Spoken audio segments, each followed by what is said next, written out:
आगे बढ़े आपको बताएं कि किशन गंगा और रातले हाइड्रो पावर प्रोजेक्ट मंसूबों के मुतनाज़े डिजाइन का मामला आलमी बैंक की सालिसी अदालत में केस कमजोर होने पर भारत की आएं बाएं शाएं जारी हो गई।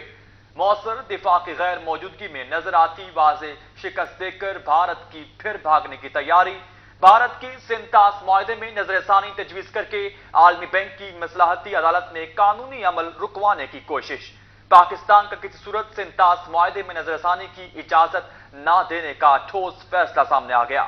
सिंतास मुआहदे में नजरसानी की तजवीज नाजायज और बेईमानी के भारतीय रवैये की अक्कास है। सिंतास मुआहदा दो खुद मुख्तार रियासतों के माबैन वक्त के साथ साबित शुदा मौसर मुआहदा है। सिंतास मुआहदे में कोई भी तब्दीली दोनों पार्टियों के बाहमी इत्तफाक राय से ही मुमकिन है। सिंतास मुआहदे की किसी शिक की यकतरफा तब्दीली व तशरीह की कोई अहमियत नहीं। सिंतास मुआहदे के तहत दरियाए जेहलम और चनाब के पानियों पर पाकिस्तान का हक है।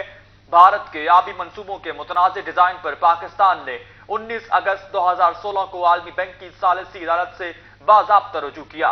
पाकिस्तान के बाज़ोन मौक़िफ़ और तवील कोशिशों के बाद वर्ल्ड बैंक ने मार्च 2022 में अदालती तश्कील का अमल शुरू कर दिया। 330 मेगावाट के किशन गंगा मंसूबे को माहिरीन हर एतबार से महज स्ट्रेटेजिक मंसूबा करार दे रहे गए। किशन गंगा और रातले आबी मंसूबे नरेंद्र मोदी की पाकिस्तान के खिलाफ आबी जहरियत के अक्कास है। किशन गंगा मंसूबे के डिजाइन से पाकिस्तान 1000 मेगावाट का नीलम जेहलम हाइड्रो पावर प्रोजेक्ट शदीद मुतासर हो सकता है।